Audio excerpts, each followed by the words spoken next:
away, this here Wednesday night, Nitzotzot, which translates as sparks. That's what we're here doing.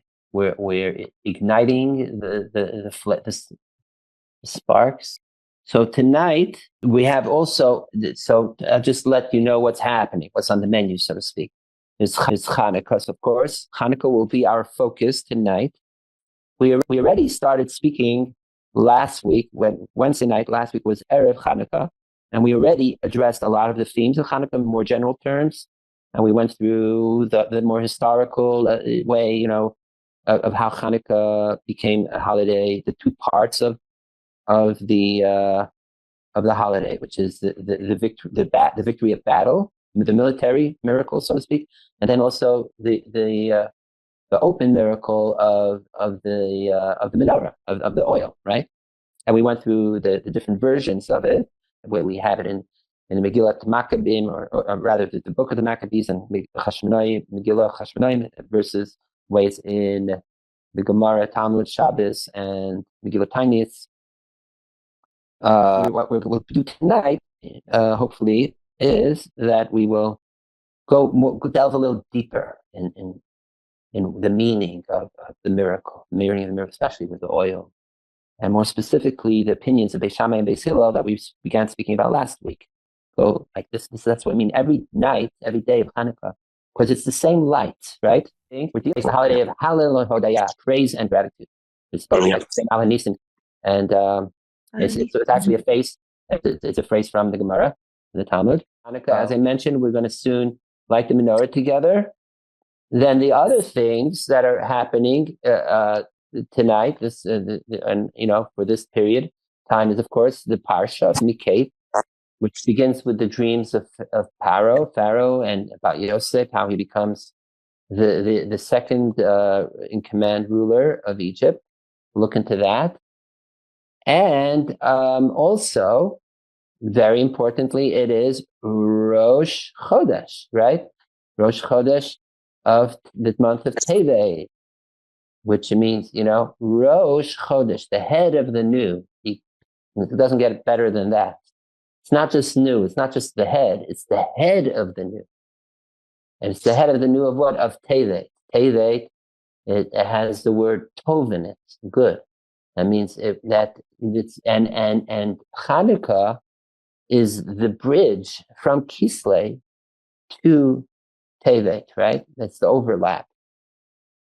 And the holy Bnei Yisachar has a beautiful teaching about that the lights of Hanukkah is, right, that the month of Kislev begins with darkness. It ends, it certainly has the full moon, but then it starts waning again. But we don't let the light go out in Kislev, because then the 25th of the month comes, and we start illuminating again it begins with Kos, concealment, then is Lev, Lamed Vav, which is Gematria 36, that signifies the 36 candles, flames that we light of our menorahs, and that brings the light, and we carry that light over from the month of Kislev into the month of Teves, and Teves, the Bnei Yisachar says, is from the word Tov, good, which is the Ohr Tov, right? The light that is good. Like it says, it's the first time God said it's good, it's creating light. And so it's the Ohr Tov, it's that primordial light, the light that began shining, beginning of all time. And it is the light that is also the Ohr HaGanuz that's stored to, and will eventually re-reveal, re-illuminate us in Messianic era.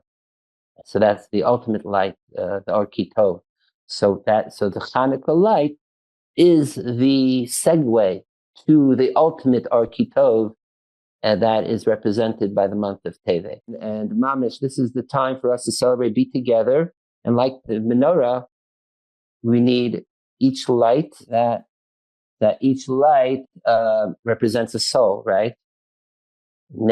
And so we collectively create a menorah together by bringing our lights together. And with the space we create here, even while we're on Zoom and Facebook, is the container of the menorah to bring it up. This Saturday night, what we did is we first did Havdalah, then we lit the menorah, and I was looking at the two lights, the Havdalah candle and then the menorah candle, saying, wow, that's interesting. We call the Havdalah candle is Havdalah, which means separation, yet it's a candle of interweaving, right? Candles together with all the flames on top pressing against each other. And we ironically call it Havdalah, it's like separate. Then, right after that, we light the menorah where we spread out each flame by itself.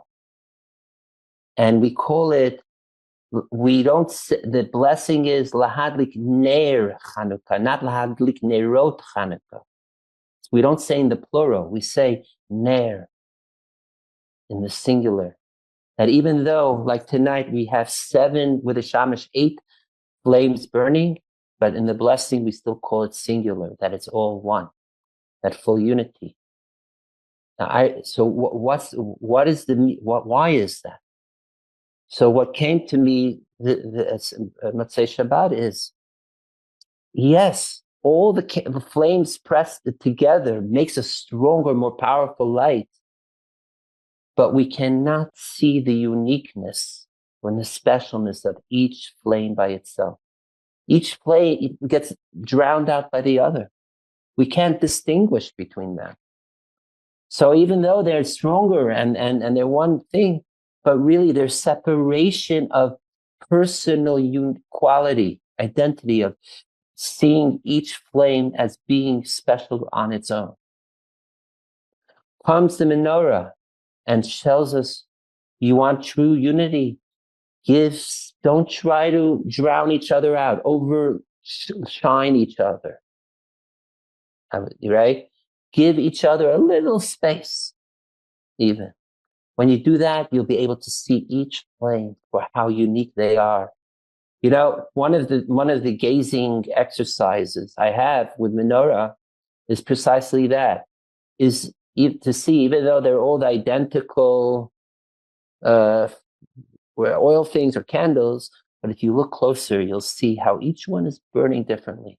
This one's a little shorter, this one's the blue of the flame is stronger, this one is giving off a little smoke, this one, and then you could certainly see at the end which each one is going out at a different time. This one, and you see which is the very last one to go out, right? That whole thing. So what is that showing? That each flame is a whole sun, or even greater than a sun by itself. And that's why we give it that space. At the same time, we're saying it's all one, it's unified in one vessel of menorah. Another thing that is also, if you know what the nature of fire is, that if you have two flames to each other, they're attracted to each other. They start moving, bending towards each other. So in the Havdalah candle, they're together already. You don't see how much they're yearning to be unified with each other. It's a forced unity. You had some candle maker go and braid the candles together, forcing them to be together. But the menorah candles, the menorah flames, precisely because there's a little space between each one, that reveals their innate nature to be drawn and attracted to each other, wanting to come together, right? And that's in addition to the nature of fire itself to want to go up above. And this is brought down in the Zohar in many places, that flame, that there's the foundation, Aish Yisodi, it's called, the element of fire above, that all fires, that's why fire is always elevating. It wants to go up to its source. It precisely to show that element, that unique quality of fire. There's a Zohar on the verse, and you are cleaving to God, and you're alive, He says that cleaving, the Veikut, he says that all souls of us Jewish people are like flames, that we want to be davuk, want to cleave, attach ourselves to the source above.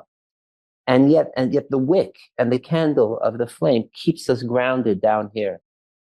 That is the special quality. And it also shows us the dual extremes, or the extremes of the elements of fire. You see this in water too in general. It could be the most destructive and at the same, and it could be the most productive, just how we use it. Also beautiful framing. I'll tell you like this, because if you know, Tisha B'Av is almost like the very first glimmers of the new year, right?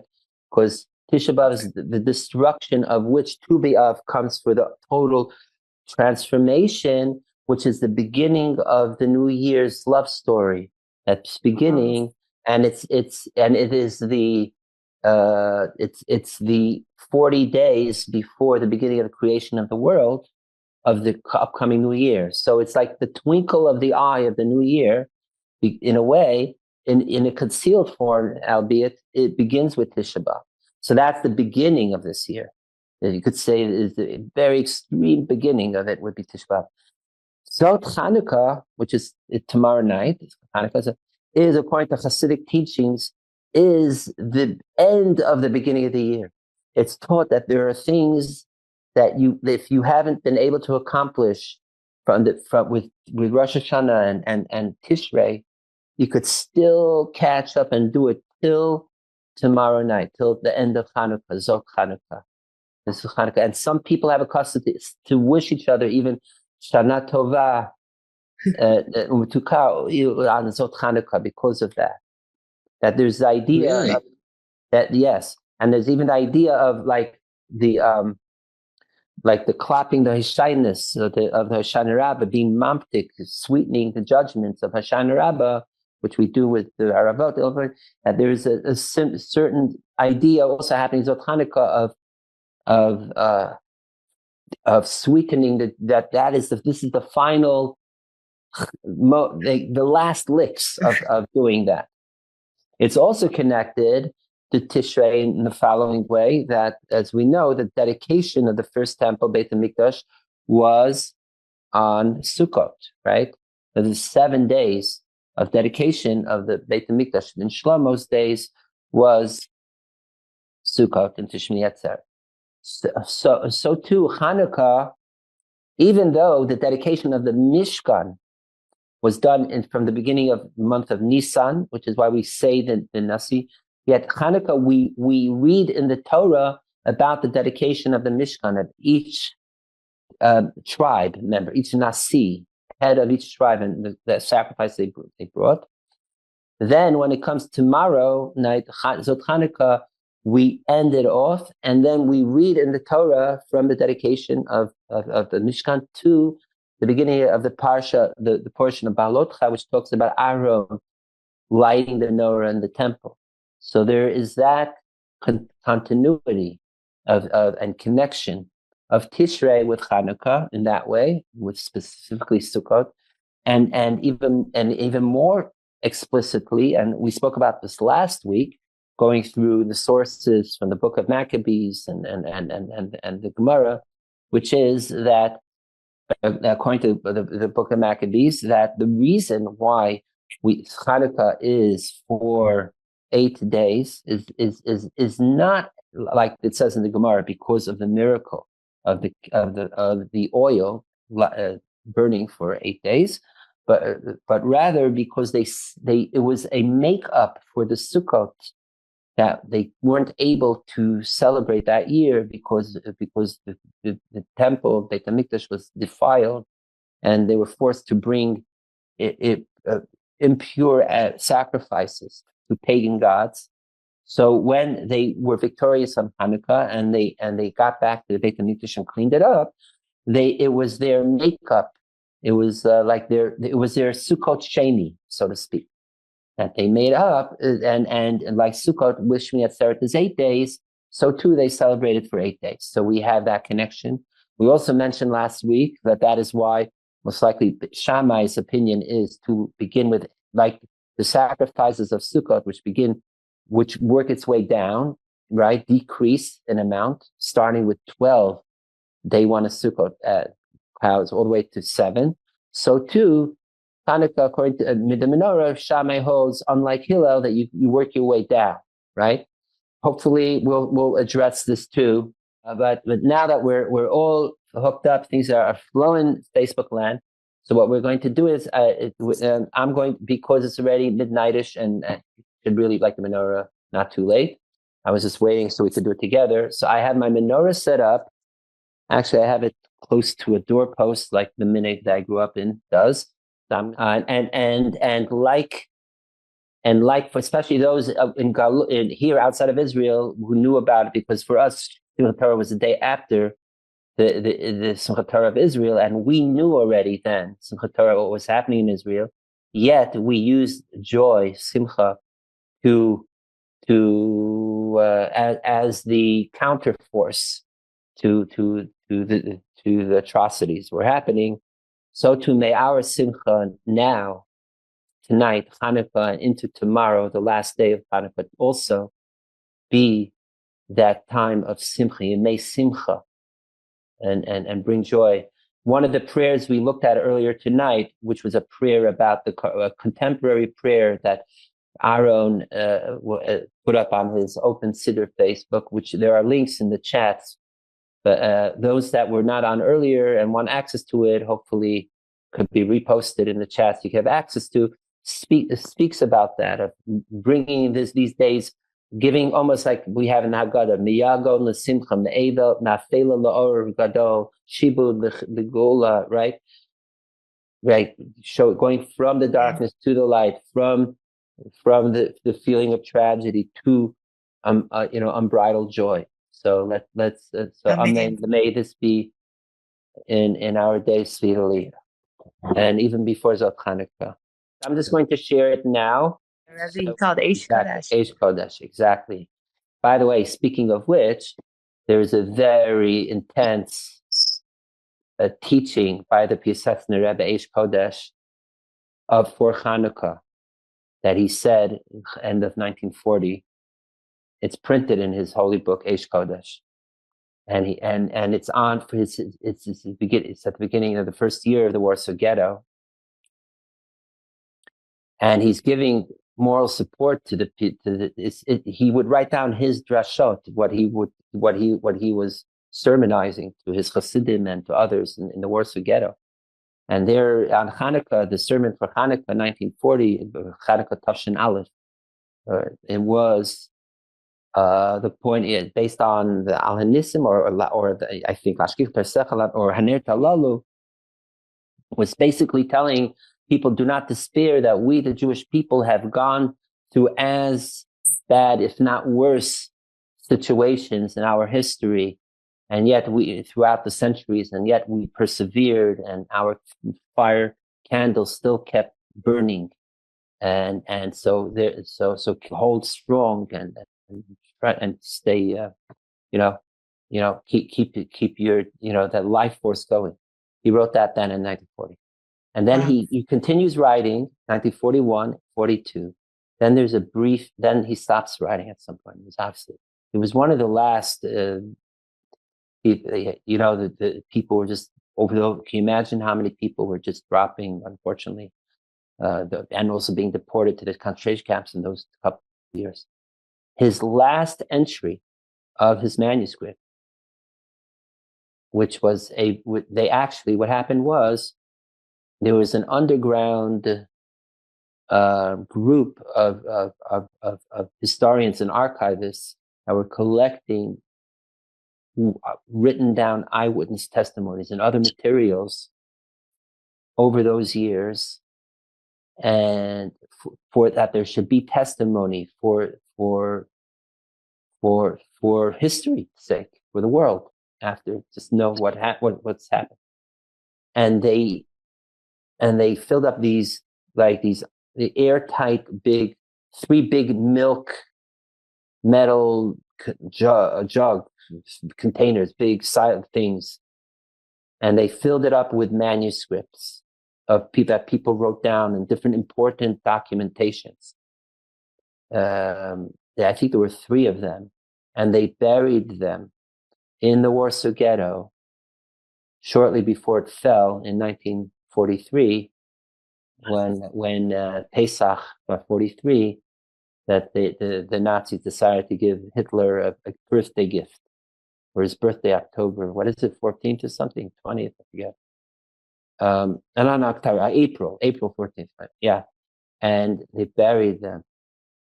And after the war in the 1950s, when they were rebuilding Warsaw, I think they found 2 of the 3 preserved containers. And that's how we have a bunch of documentation. I think the person who organized this, his name was Ziegelbaum, I think. In this container, one of these 2 containers, they found the manuscript of the Piaseczna Rebbe, and that is the book Aish Kodesh. So in his manuscript, so he wrote, at one point, there was no one more for him to sermonize, to give Torah to drushes. So many died. He was one of the last left. His last entry in the manuscript is a footnote to his Torah of 1940 that he writes, I think it's in 1943, or end of 42, beginning of 43. He writes in a footnote the following. This is 2 years later.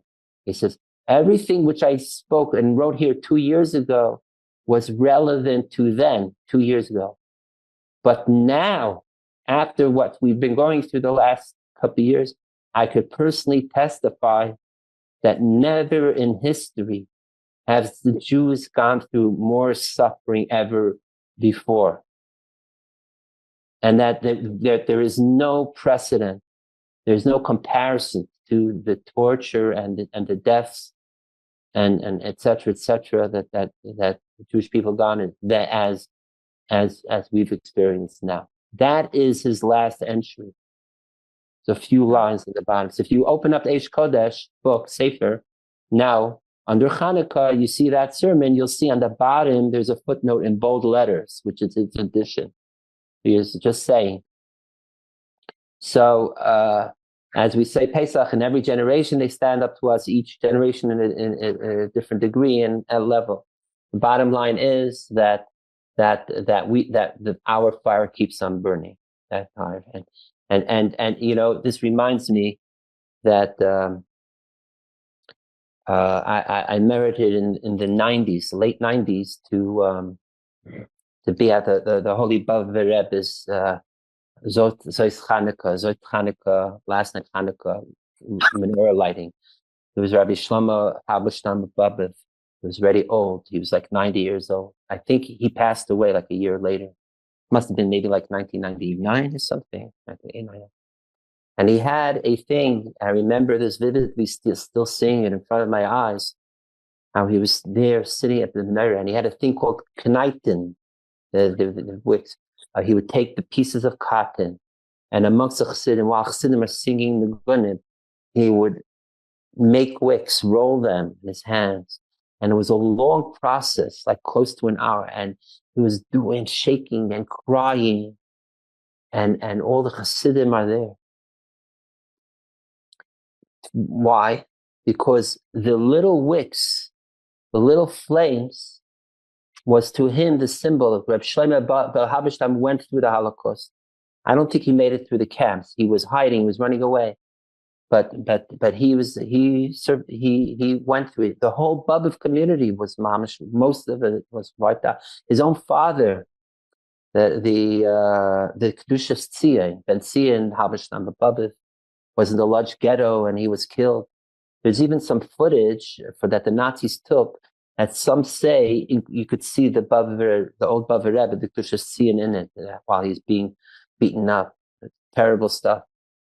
And his young son, Reb Shlomo, was somehow miraculously survived the war, and he came out, and he made it to America, and he first settled on the Upper West Side.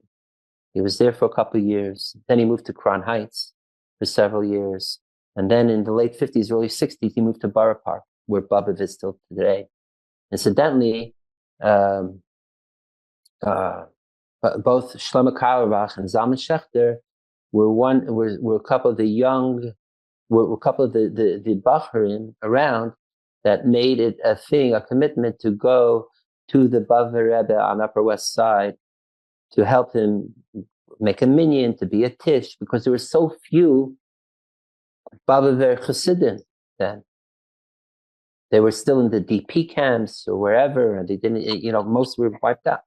So Shlomo, there's a story from those years when wasn't Art Green there too? Maybe, I don't know. Art Green was at JTS in the 50s, but I don't know. It's a good question.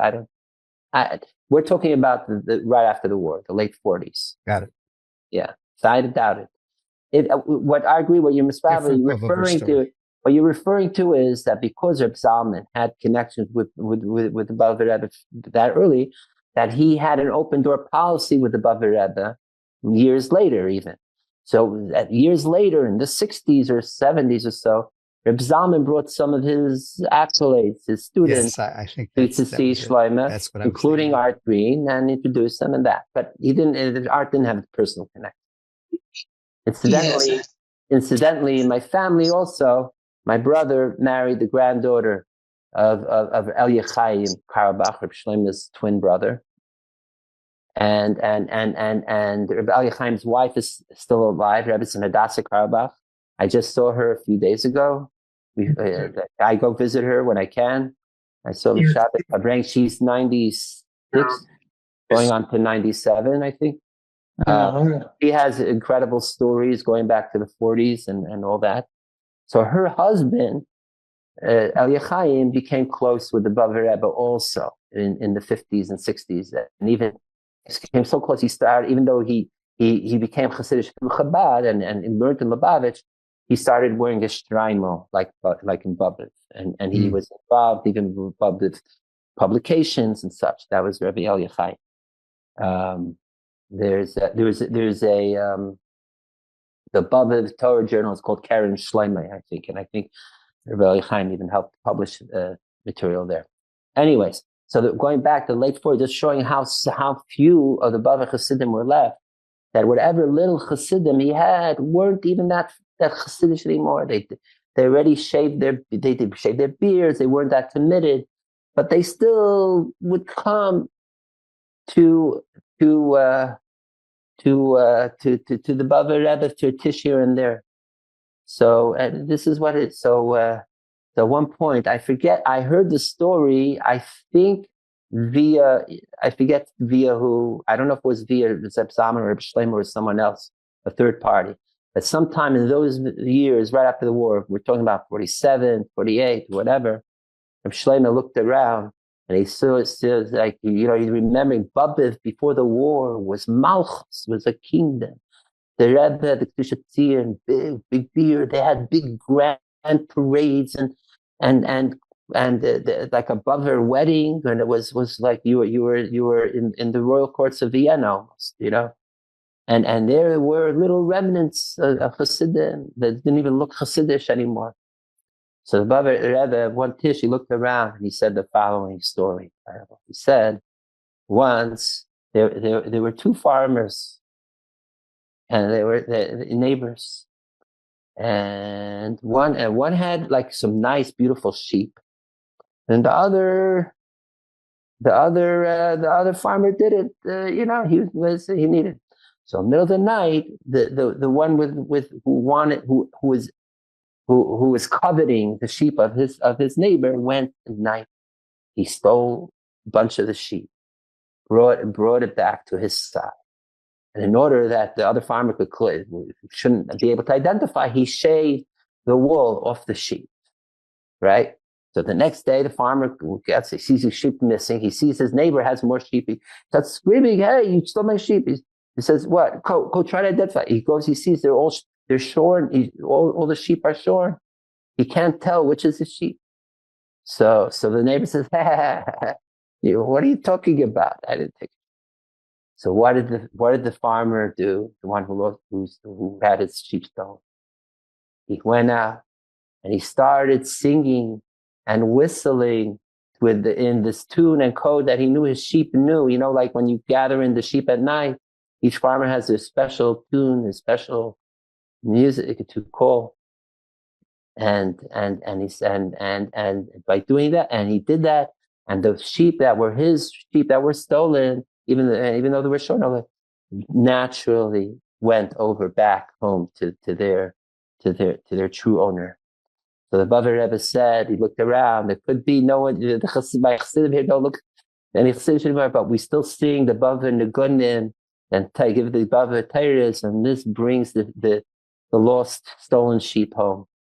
That's to say. So the remnants, this is what the Bobov Rebbe, this is what he saw with what the little wicks of the candles of the Menorah signify. And there's a thing even to collect the leftover wicks of Hanukkah, and that means the burnt out parts of the wicks, and to make a fire later, like to bring it later. I don't know if some people hold it all the way to Lag BaOmer or not. I forget the tradition. Everyone has a different tradition, but there's this idea. So, and we also say it in Ma'is Tzur. We say Minaisa Kankanim, and from the remnants of the little jugs, Nasa Neisa Shoshanim. A miracle happened to the Shoshanim, to the roses, right? The Jews are also signified as Shoshanim, right? So that it came at this way. And I remember that Tish, it was before the Tish. It was Bobov Rebbe, then old Reb Shlomo Habishtam and Bar Parkes, and we're there, and as he's doing it, and we sang the beautiful Ma'is Tzur by Bobov, and in the middle, and this I think Reb Shlomo himself composed it, and there's at this part, they sang over and over and over and over, and it goes like this, if I recall. I just remember that phrase of it.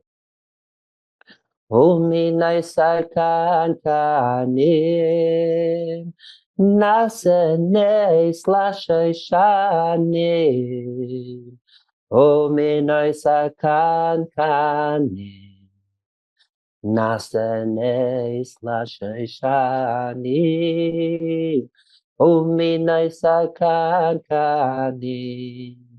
Nasenes lashayshanim, o minoisa kankanim. Nasanes Lashaishani. And they were singing it over and over. Umin Naisakani. Nasanes Lashaishani. Umin Naisakani. Nasanes Lashaishani. So may we absorb this and remember, even we have a tiny bit left. And that's what we're also saying.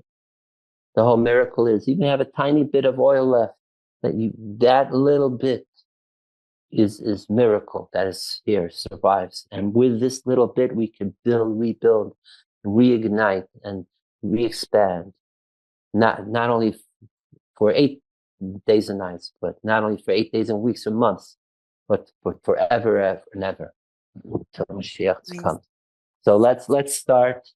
Let's manifest this in actual lighting. And do have me in mind, Baruch. Yes, I have you in mind and in heart also. Okay, how about that? Yes. Okay. I appreciate it. Okay, and in hand, in action here. What's okay? So we have the shamash, but then we have the shamash for the shamash, which is the lighter. The shamash, even the shamash needs a shamash. Okay. Baruch atah Adonai Eloheinu melech haolam asher kiddushanu b'mitzvosav v'tzivanu lehadlik ner Chanukah. Amen. Baruch atah Adonai Eloheinu melech haolam she'asa nisim l'avoseinu u'lemeseinu b'yomim ha'eh b'zman hazeh. Amen. Amen. Amen.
Haneirot Halalu anu maliki alanichute alanisi alan is alanlo alanachuva deya milchama she'asita avoteinu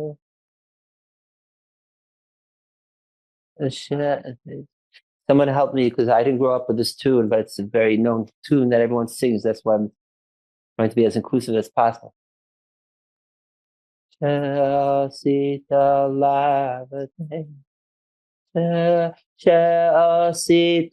lavoteinu bayomim hahem, bayomim hahem, bayomim hahem b'zman hazeh. Avidei kohanecha k'oshimcha. Shmonet Chanukah is a love of Kodesh and on Rishus l'shtamish behem ela liroisam bilvad. There's a long Chabad Haneirot Halalu, which takes long. So I don't know if I I will sing a short version of it. Okay. Haneirot Halalu, Virginia, is another like a poetic prayer of saying that how these candles, these flames are holy, and they symbolize the miracles and salvations that we went through, and they were originally lit by the priests in the temple, and that they're holy. We could only gaze at them, but we can't use them, let's say, for reading. They're sacred fire, and that's why we keep it. And then we end it, and then we say we light these to commemorate praise and gratitude to his holy name for all the miracles and salvations. That's basically. So let's hear the whole thing. Yes. Okay. It'll be a couple minutes, but more than a couple minutes. But okay. So I'll share it like this. And this is what we would sing by us in Chabad, in the Rebbe's presence every night Hanukkah, right after we lit the Menorah. We go. Did-it-I, did-it-I, did-it-I, did-it-I. Rai, rai, rai, rai, rai, rai,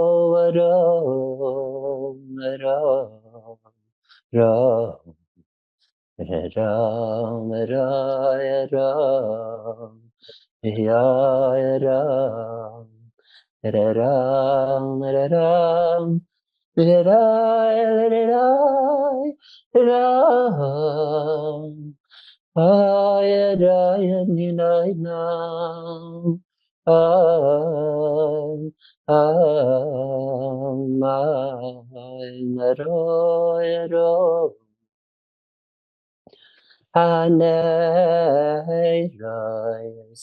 Halalu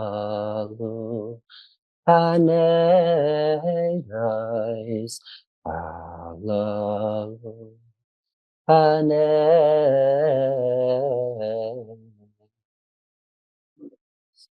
Halalu, Halalu, Haneirot Halalu. Ano madlikin at choice bam bam bam bararam bam bam bam bam bam bam Haneirot Halalu bam bam bam bararam bam bam bam bararam Ano madlikin ha-choiseya ha-nisimeya ha-niflos She'asisa V'ameseinu She'asisa V'ameseinu Vayamim Hahem Bizman Hazeh Vayomim Hahem Bizman Hazeh Bizman Hazeh Al Yedei Kohanecha Hakdoshim Al Yedei Kohanecha Hakdoshim Al Yedei Kohanecha Hakdoshim Al Yedei Kohanecha Hakdoshim Al Yedei Kohanecha Hakdoshim Al Yedei Kohanecha Hakdoshim Yararam, manararam, manararam, manararam, manararam, manararam, manararam. Hararara, yararara, yarararam, hararara, yararara, yararara, halara, lara, lara. Ayarara, yararara, mararara, ayarara, ayarara, ayarara, ayarara, ayarara, ayarara, ayarara, ayarara, ayarara, ayarara, ayarara, ayarara. V'chol shmei nasimei Chanukah neres alalu koydeshem. Chol shmei nasimei Chanukah neres alalu koydeshem. V'chol shmei nasimei Chanukah neres alalu koydeshem. Koydeshem, koydeshem, koydeshem, koydeshem. V'yein lanu rishos l'ishtamesh b'hem, l'ishtamesh b'hem, l'ishtamesh b'hem. Nechol shmei nasimei Chanukah neres alalu koydeshem. Chol shmei nasimei Chanukah neres alalu koydeshem. V'yein lanu rishos l'ishtamesh b'hem. Elo niraisam bilvad, bilvad. Kidei lehaydai sulahale, lehaydai sulahale, l'shimcha hagadai. Lehaydai sulahale, lehaydai sulahale, l'shimcha hagadai.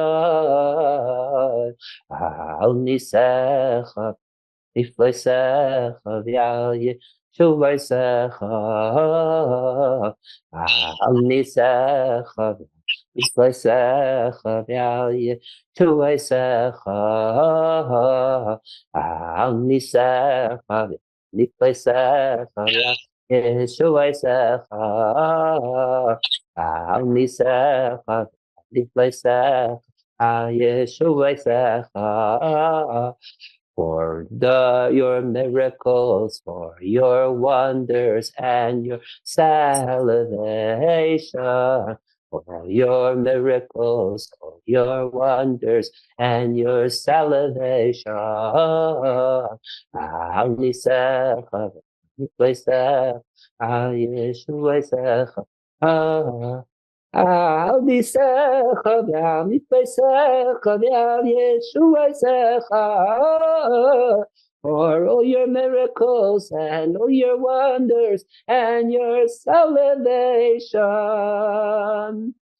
For the miracles and miracles even greater are the wonders. Wonders even higher than miracles. And it all brings Yeshua, salvation. It's not just spectacle, it just brings us free, redeems us, liberates us, frees us. Now we could all sing together. Everyone knows this song, right? Most of us. V'yal ha'nisim, v'yal ha'porka, v'yal ha'gbora, v'yal milcham, v'yal ha'milchamot she'asita lavoteinu, b'yamim ha'hem b'zman hazeh. I'll sing it with English version. All the miracles and salvation and the wonders and liberation and the winning battles that happened to our ancestors in those days and now. Ala nisim v'yal ha'tshuvos v'yal ha'gvuros v'yal ha'cha v'yal niflos v'yal ha'milchamot she'asita laveseinu b'yamim ha'hem b'zman hazeh. And on the miracles and salvation and mighty wonders and great deeds and the battles we won that you did to our ancestors in those days and now these days, these times. Allah nisim v'yala poka v'yala gbora v'yala chuvos v'yala milchamot she'asita laveseinu b'yamim ha'hem b'zman hazeh. It's interesting. In the version I grew up, we don't say milchamot. Not in Haneirot Halalu, not in Al Nisim. Milchamot means battles. Where I grew up, so we take out the battle phraseology and substitute it with wonders, or consolations, nechamot. Last week we spoke about the two parts of the Chanukah. There's the military part, miracle, but then there's the fire part. And it's interesting that in Al Nisim, when we say the B'nai Matisyahu, the whole part of the prayer by describing Hanukkah, that we don't mention the miracle of the burning of lighting of the oil. All it says is that afterwards, after the military conquest of few over the many, the weak over the strong, right? The impure over the pure over the impure, and those that dealing those that pursue Torah over the pagans. Then we say afterwards we went. Then we went and entered the temple, and then we say we lit candles in the courtyard. We don't say menorah, and it's not the menorah that was inside the building of the Beit Hamikdash. It wasn't in the chatzer. It wasn't in the courtyard. So it's not the menorah that we set and candles that we even mentioned in Al Nisim.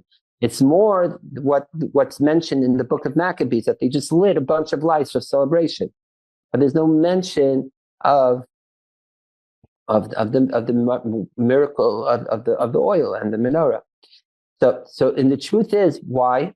Because the battle yes, there was the physical victory of military, but even greater than that there was a greater battle than even just warfare with the Seleucids, with the Greco-Syrian Antiochus Epiphanes' army, and that was the spiritual battle, the battle against the very religion of Judaism and Torah. And moreover, it was right. That's what we say is the difference between Hanukkah and Purim. The Purim was about obliterating mamish, unfortunately, like Jews into the ovens, so to speak. It was about physically wiping out the Jewish people. But Hanukkah was more about Hellenizing the Jews to the Greek pagan ways, and that was the real threat then. The military part of it was almost the preamble, was just, and even that victory was just to save the spiritual part of the victory. And the Menorah presents the spiritual victory.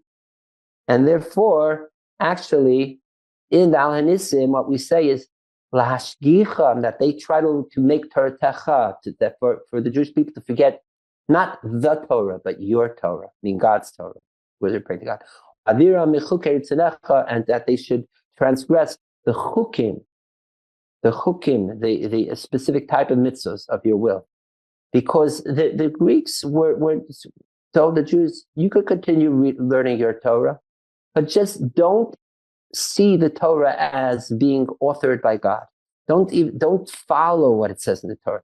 You could learn Torah like a subject in university. You could go to the Ivy League colleges these days. You could go to Harvard, Yale, Columbia, Princeton. You could get a degree of religious studies in Judaism. I have a friend who's a professor of Hasidism at Columbia University. You don't have to believe. You could be 100% atheist, and you could study it for the rest of your life, and you'll get a PhD. You'll get tenure, no problem. But other than being a professional career or for knowledge's sake, has it really soaked into the person who's learning in that way? Not necessarily. The idea of Torah it is that it's coming from a source, from the giver of the Torah, and the notain, the giver of the Torah, the divine giver of the Torah, and that is the victory of Hanukkah, that we were able to reestablish the Torah, or the light of Torah, the light that is coming from a source of the giver, and to follow also the Torah's ways in that way. And that's why that the Greeks try to make us transgress that the Torah is God's Torah, not just the Torah per se. And also chukim. There's three categories of mitzvot of the degrees. There's the ones that make logical common sense, which are mishpatim. There's no mishpatim, things of jurisprudence, and things that do not steal, do not murder, right? 10 Commandments stuff. The 10 Commandments is basically split into two. One are common sense commandments, and others that we wouldn't know about it just by pure common sense, because it's predicated on something that we just don't see empirically if we didn't know the Torah. Let's say creation of the world, the seventh day God rested, no Shabbat. Or the idea that there's a monotheistic God, something like that. Even though there are philosophical, theological ways to derive to such a conclusion, but it's not necessary. But more specifically, in mitzvah, in addition to mishpat, in the logical so-called mitzvah, there's the edus, testimonial, one like Shabbat, like Passover, which is commemorating an event. So it still makes sense to some level that if something happened, like Thanksgiving, because the pilgrims made peace with the natives, so now we're commemorating it every year. So, I mean, is it part of what the philosophers of Renaissance period would call natural law? No, it's not natural law. It's social law. It's because it's commemorating something, 4th of July even, or I don't know, or something, some type of ritual which evokes some to remind us of something. Every culture has that. So it makes some sense, but it's not just predicated on universal principles, so to speak, right? But it still makes sense. But then there's a third category, which is chokim or chukim, which are irrational or non-rational, I should call, imperatives or things to do. Such and we know in Torah we know it's enumerated several of them, like shatnez, not to wear something wool and linen, the red heifer, and several others. And these are known as chokim. That means that the only reason why we're doing it is not because of the reason. It's just because it was divinely transmitted to us to follow. So it's not about the reason. Truth is, all mitzvot should be observed not because of the reason itself, because it's divinely presented to us. At the same time, some mitzvot many have open reasons, others have more suggestions, and others have no reason whatsoever. The truth is, even chokim like shatnez, that not mixing wool and the linen, and other mitzvot that are known as chokim, there are explanations given. Even Maimonides gives in his Guide for the Perplexed, brings down some of them. But ultimately, that the reason is not the explanation, or the reason is not the reason for doing them.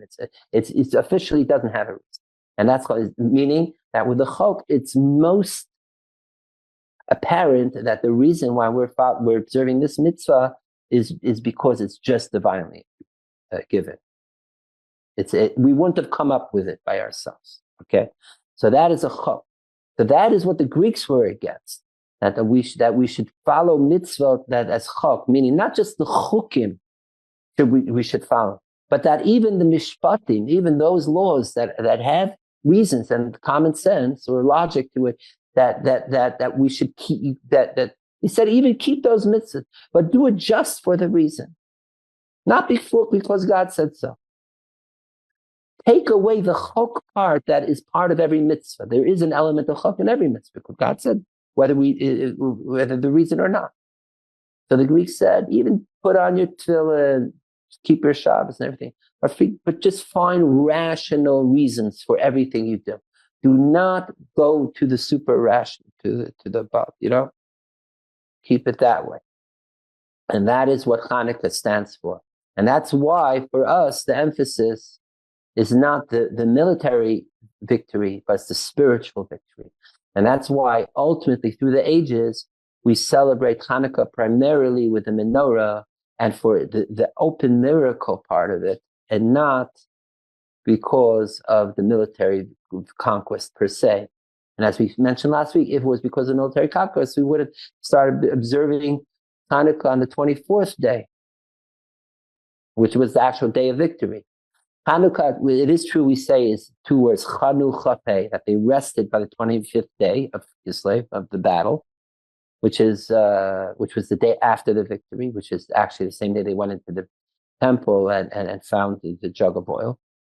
But ultimately, you could see it still that there would be a reason to already start celebrating the day before, the 24th of Kislev. But we don't do that. Because for us, the emphasis is the spiritual victory, the victory of that we're able to reignite and bring out back the miraculous in our naturalistic life. Okay. So that is why the menorah is so important for us. So amazing. Excuse me, this is so amazing because Christmas Day is the 25th, Christmas Eve. That's very good, of December. Very well put. Yeah, I think it's very good. It's different calendars, but that's a very, very, very special observation making of the parallels of 25th of the Hebrew month of Kislev and the 25th of December. I love it. And it's the only time of the year where the Christians follow Jewish custom, which is you start observing the next day with the night before, by the way. So it's a little remnant of Judaism that made its way into Christianity. In fact, the whole Christmas it owes its existence to Hanukkah. And I think the famous writer Herman Wouk wrote this in his famous book on Judaism, this is my God, I think the title is. I think in there he writes that if the Hasmoneans, the Maccabees, would have lost the battle against the Greeks of Hanukkah, there would be no Judaism, or certainly in the form we know, there would be no Judaism for there to be someone by the name of Yeshua of Bethlehem to be born into a Jewish community, a Pharisaic Jewish community with a temple, from which he broke away and started making his own religion. So basically, Christmas owes immensely to Hanukkah.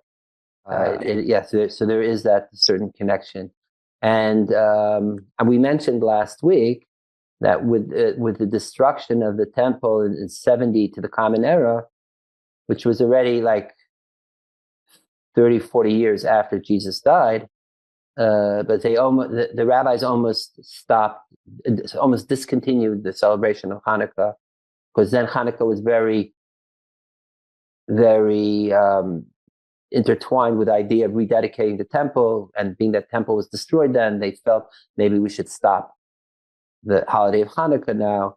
But two rabbis, Rabbi Shur and Eliezer, and were emphatic that we need to continue the holiday, and that's why we have it till now. And it's also a great lesson that even if we don't have a physical temple, we don't have a physical menorah of the high priest, and all that, even though we're in exile, we embody the temple. We, like they're saying we're many temples, that we are the living, breathing theirs, and therefore we can light the menorahs, Hanukkah, just like the high priest. Back when there was a temple, it was only the priest was able to light the menorah.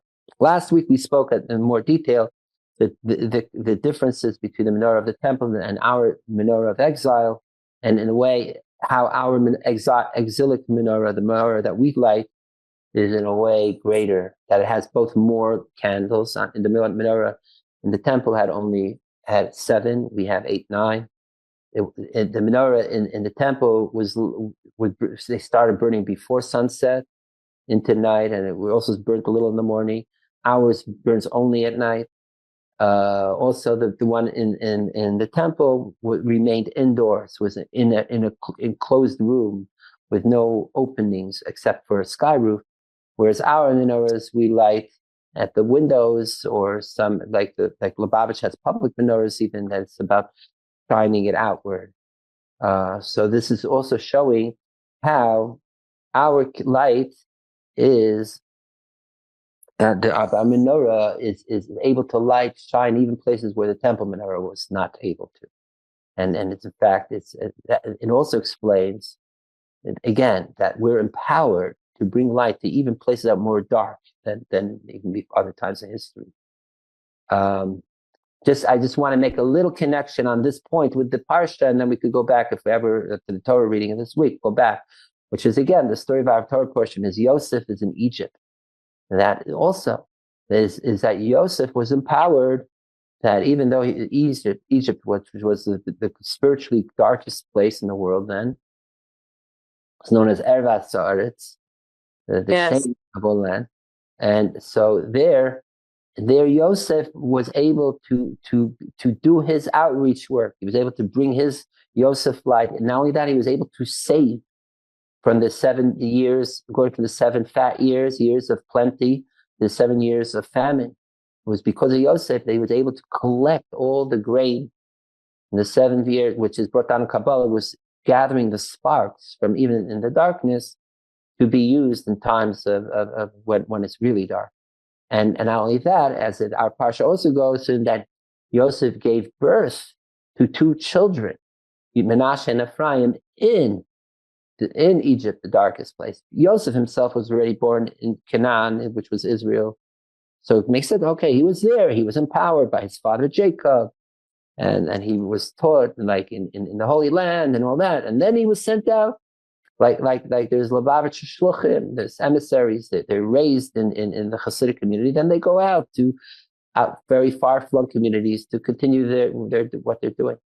But then there's even greater, the children of Yosef, Menashe and Ephraim, who were born in Egypt itself. But yet they kept maintained, and they did the holy work where they were, to bring light, even in places where the light was forgotten. The name Menashe means to be forgotten, because Yosef named Menashe because Neshani Elikim, the Beis Lavi, that I forgot already from my father's household, which doesn't mean that Yosef forgot about his great father Yaakov. It means that Yosef had to forget that spiritual comfort zone of being raised in the tent of Yaakov, which was all holy Torah, and had to reinvent himself almost, and how he could deal with dark places of darkness like Egypt, and find a new form of bringing the light, even in places like that, and in the ways of Ephraim, which also means plentifulness and greatness. All right, so in that respect, Hanukkah is connected to our Parsha. How else is Hanukkah connected to our Parsha? Another interesting thing is what our Parsha begins with the Torah portion of the two dreams of Pharaoh, right? One dream of the 7 lean cows swallowing up the 7 fat cows, and the other of the 7 short or emaciated or thin stalks swallowing the 7 fat healthy stalks, right? The 7 dry stalks. What's that? What does that remind you of?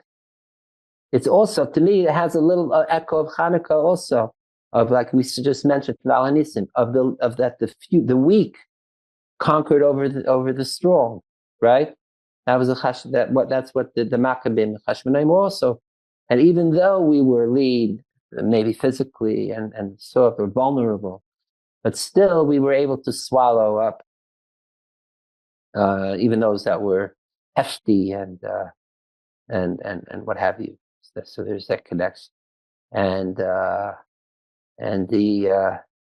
ultimately, and also that it's as it's brought down in Chassidus, that the 2 dreams of Pharaoh were not, because it wasn't just that there was this, like the message seems redundant, that they're both saying that the lean will or the impoverished, will take over, meaning the famine.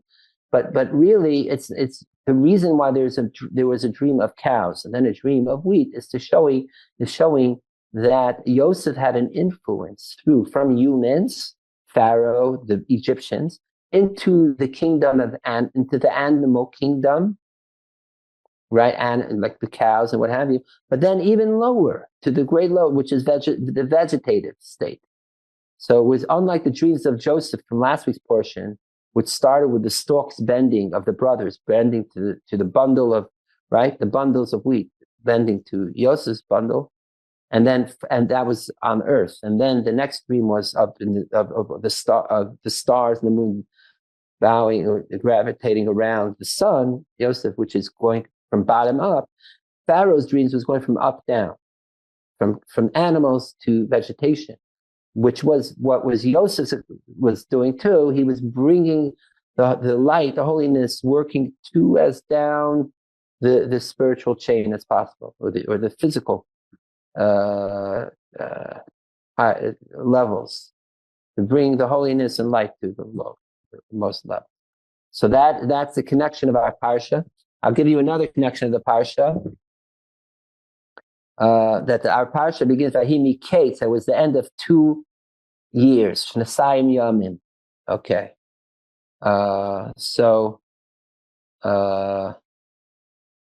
In the area of Shnasayim Yamim,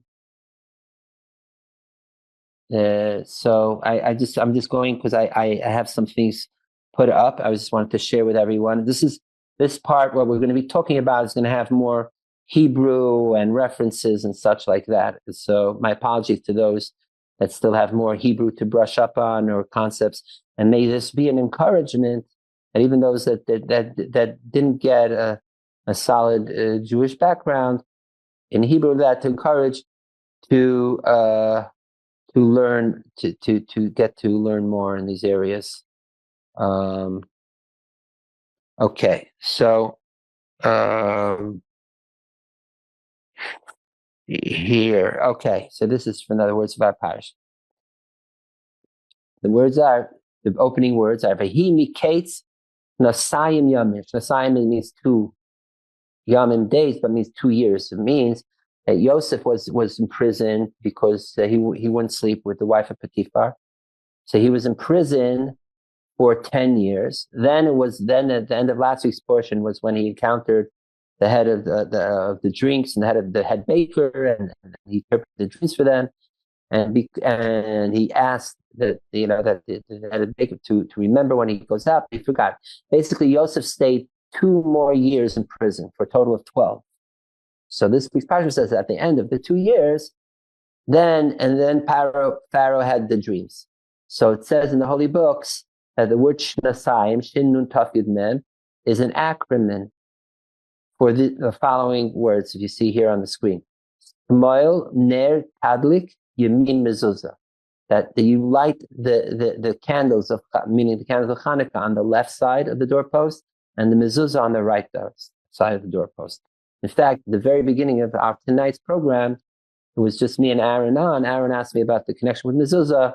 I'm just showing you, Aaron, that you see this word Shnasayim already shows the interaction of mezuzah and menorah, and which we spoke about before. There's more on the elements of the parsha. I just wanted to sneak it in. I'll give you one more thing on the parsha, on the word Miketz. Kates, this word Miketz, it says in the holy books, Kates means the end. So Miketz from the end. That this word Miketz also refers to a verse which says that when Mashiach comes, Kates Sam Lacheshech, there will be an end to darkness, and it will be all only light. So that too is what Chanukah represents, the time of putting an end to all the darkness. And also, specifically, it talks about the end of the days of exile, what's known as Ketz HaYamin or Ketz HaYamim. And in Kabbalah, Chassidus speaks about what the difference is Ketz HaYamin with a nun suffix, Ketz HaYamim with a mem suffix. I think Ketz HaYamin is on the right side, the Yamin is on the left side. The other side is the negative end of days, the positive end of the days. The point is to bring it to the time that even the lowest of levels, and even places where it's the end of the line, so to speak, to bring the light there, right? And right. There's some say also the exile of Egypt was 190 years. We say it was 212. Right, different versions. 212, right? 400 is ways to Abraham. But then there was also two. But if there's ways to calculate if it's 212 or 290. So Kates is also the idea of the end of bringing an end to the Galut, to bring the Mashiach time, the Messianic times. And this idea of bringing an end, that the bringing that light that we started off earlier speaking about, the hidden light, the light Ohr HaGanuz, the light that's represented also this time of Rosh Chodesh Tevet, which is when we're starting the new moon is coming out, a new light, the light of Tevet, a good light. And so this is also the time representing that stored original light that will be that it says almost it's like it's locked up in a chest up above, and then when Mashiach comes, it'll be open, and that sevenfold or 70-fold, that or infinite light, let's call it, will shine again, and even greater. So that is the light that will be at Ketz HaYamin at the end of days, and it's already manifesting now in the light of that primordial light too is manifested in the menorah. How? Like we mentioned before, also that the light of the menorah is there's 36 candles, right? day 1 is 1, day 2, 2, then day 3, 3. If you add them all up, till the ones of day 8 is 36, right? So 36, what does 36 represent? So it's brought down that how many hours did that primordial light shine in the world?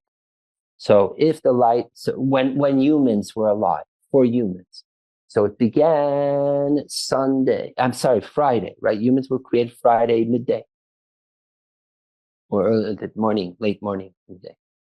And Friday, that first Friday night, it was still light. Basically, it lit it. There was light shining for 36 hours. This is the way it's brought down. That the original light shone for humans from then, even through the sin of the tree of knowledge. So that's till Motzei Shabbat, and it was only Saturday night that it became dark for humans, and that's why we light the Havdalah candle to represent that when humans needed fire for the first time, Adam and Eve, to that light for night. But so the original light was 36 hours. So that's represented by the 36 candles we light in the menorah. Moreover, the word Ohr is brought down, I think, in beginning of Torah, or in all of the Torah parts, is brought down 36 times. So there's a connection of light, of Torah light, with the number 36. In that vein, I just to add one more part to this, that there's a verse that we say, I think it's in I think in the vision of Ezekiel, that Srafim oindim imaloi. Srafim means the fiery angels, right? It says oindim imaloi, stood above loi, him. But Srafim, they bring down the books. Also, this represents the Shamish. That the Shamish is that which Srafim, that's where all the 36 candles get its fire from. And this stands above it, okay? To riff off on this idea of Srafim, there's another way in the Torah the word Saraf is used. Saraf is also used in Bamidbar, in the Book of Numbers, for, if you remember the story, when there were snakes that were biting the Jewish people in the desert, right? And so what do they do? So God tells Moses to make a copper snake, right? It's also known as the saraf, and put it on a stick and it will be for a banner, meaning on a banner, and that it will be up there, and whoever will look at it will live. So in the verse, this is what they say is a biblical reference to the three, or allusion that the three blessings we make on the menorah is from that verse. Aselachas saraf, fire. Saraf means the snake. The reason why a snake would be called fire is because, as we mentioned, I think a week or two ago, that this venom of a snake burns, unlike the sting of a scorpion, which is cold. So the nachash is hot. That's why the middle letter of nachash is ches, which represents cham, hot. Whereas the middle letters of scorpion is kuf resh, which represents cold. Okay, so it says, so make for you saraf, hot, meaning so that the saraf, that is the heat, like fire, or right, the burning, the saraf. So that represents the first blessing, lahadlik ner Chanukah, the candle, the burning, and then the simay say al nes, place it on a banner. But also the word for banner, nes, also is the word we use in Hebrew for miracle, right? Nes. So this represents the second blessing, making miracles for our ancestors, that we said before, in those days and these times. And then whoever looks up to it, then it will be v'chai, and it will live. This represents the third blessing of Shechiyani, that we will be alive, will be alive. Okay? So here we see right away, even in Torah, that there's intimations to Hanukkah, even in the Torah. I'm just sharing like different interesting vignettes. By the way, the word nes is interesting too, because the miracle, right? Because on one hand we say nun.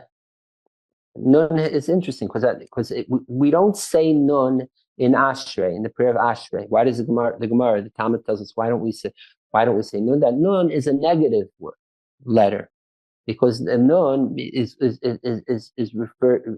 connotes the word for nofel, to fall.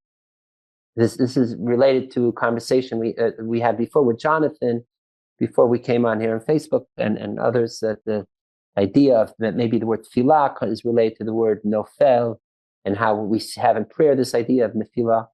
But it's interesting, in the Gemara, they say that no, we don't, that actually, it says we don't have nun in Ashrei, which is supposed to be, which has the verses alphabetically from Aleph to Tav, right? But we do have samach, right? That's the verse, samach Hashem l'chol neiflim. Hashem is the support for all that fall. So it's almost like the nofel is mentioned in Ashrei, but it's the silent verse that is not there. But still, it's included in the verse of samach, or the letter later.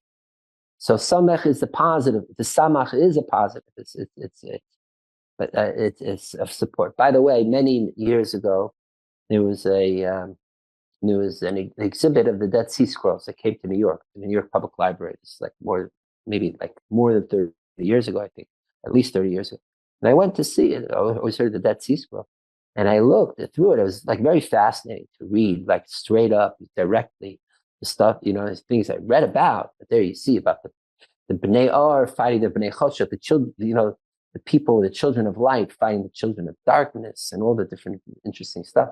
But then, so in part of the Dead Sea Scrolls was Ashrei, the famous Psalms of King David. Now, right? Tehillah David, it actually starts, Aramim Chalakai, right?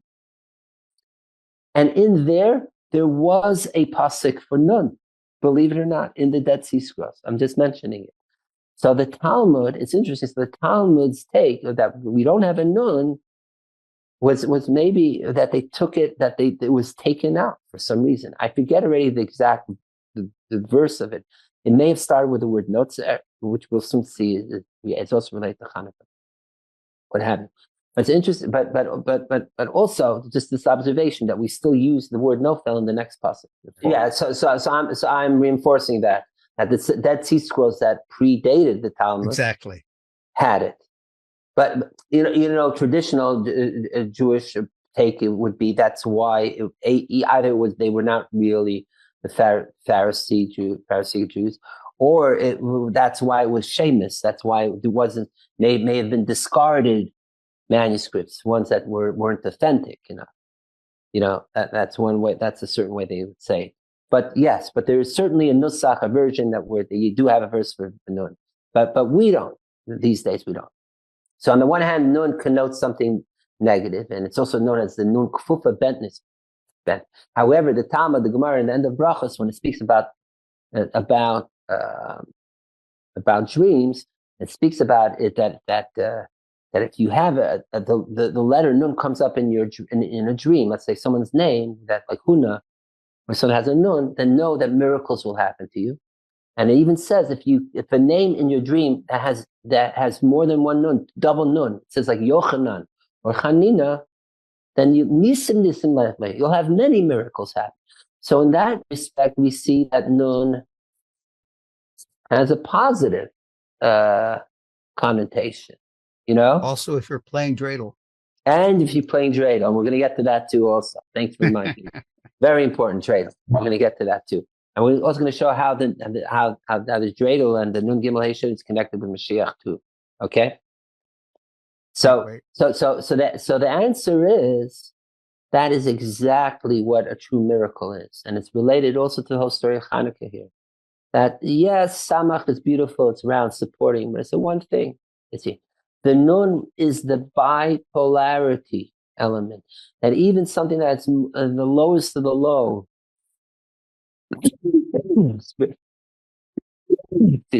spiritually, so to speak, representing the feel that we will not even include it in our ashrei, but still it represents it that we could still infuse it. with the highest level of the miraculous. Okay, and like we say, right, and that's the whole idea. And that we also say in Shemona Esrei, Somech Noflim, supporting, lifting up those that fall, right?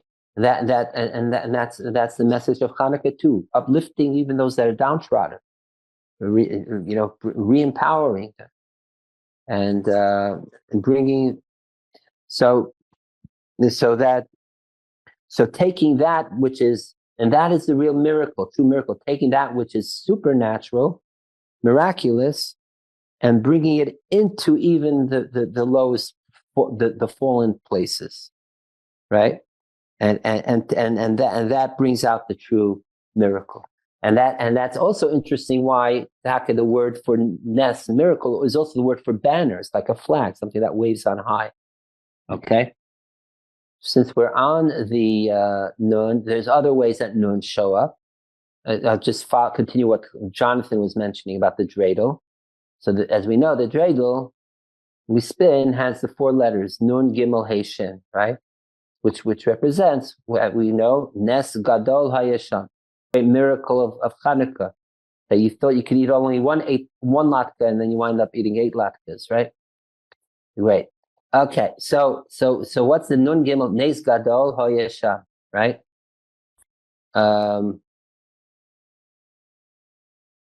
So let's look at the 4 letters and look back to the screen, okay?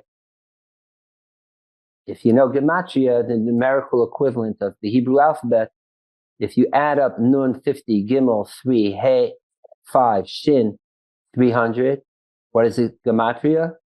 258. What else is 258 gematria? Mashiach.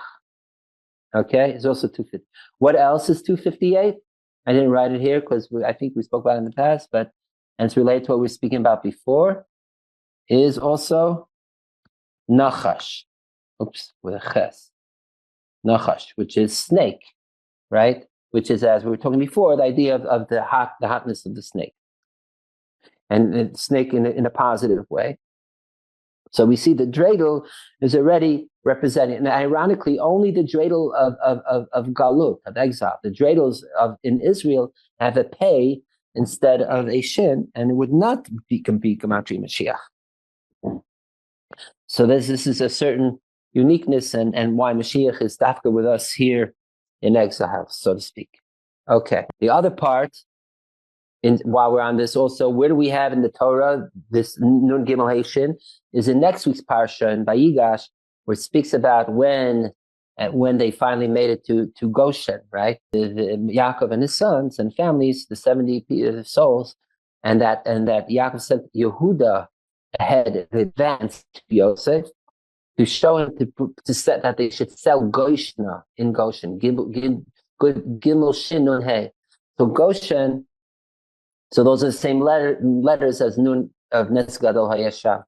And that also, Goshen represents the spiritual oasis and holiness even in the darkest places of Egypt, so to speak. So that is also what the dreidel represents. That even, and as we know, it was the toy that the children played to evade the detection of the Greeks that wanted to stop them learning Torah. They would come out and start playing their tops, and that would, right. I don't know if they had the letters Nun Gimel He Shin then, but there. It also reminds me, I grew up in a community where people who weren't allowed to learn Torah under the Soviet Union, and I would hear from quite a few of them that when they were children, they had to hide to learn Torah and go places, and they were what's the word? There were lookouts, people like amongst them, to see if any of the Soviet officers, policemen, what have you, are coming to check up on them. And if they did, they saw they were coming in wherever in the house or the old synagogue where they were congregating to study, they would right away hide their books that they were studying, their Torah books, and take out toys and things and start playing. So that is mamish like the stories of Hanukkah. This connection of Hanukkah with Mashiach is in the following way. Look also on your screen that Mashiach Mem Shin Yud Ches is brought down in the holy books, is also an acronym for the following words: Madlikim Shmeinas Yimei Hanukkah, that we light the candles the 8 days of Hanukkah.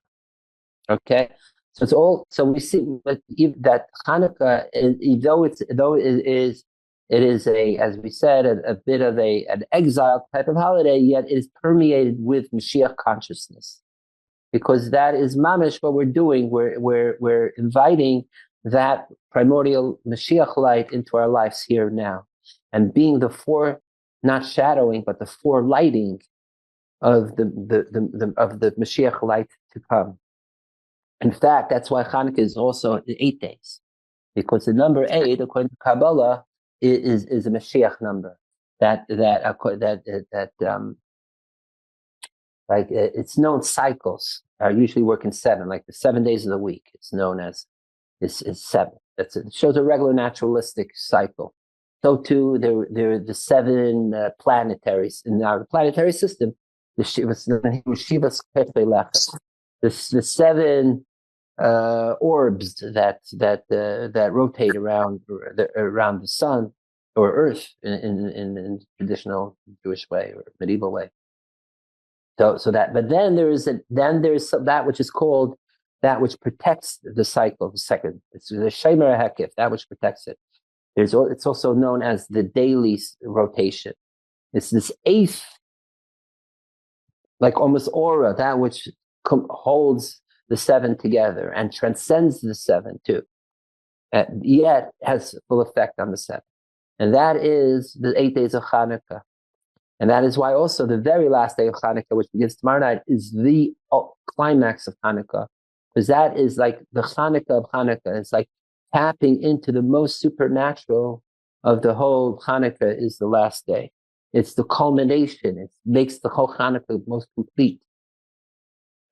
The 7. Also, the number 8 is, it says that the harps, the harp of David, because King David played with the harp, and that's how he composed Psalms to him. And his harp had 7 strings. The Talmud says, the Gemara says, when Mashiach comes, the harp will be with 8 strings.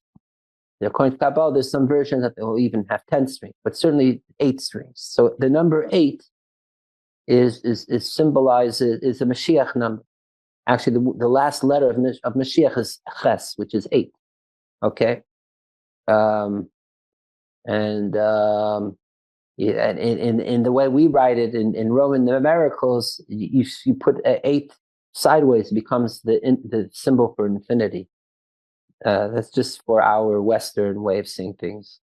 Baruch, going back for a second to the when you were talking about Goshen, I may be wrong, but wasn't Goshen, when you mentioned it was the darkest part of Egypt, but wasn't Goshen during the plague of Choshech, darkness, the only place that had light?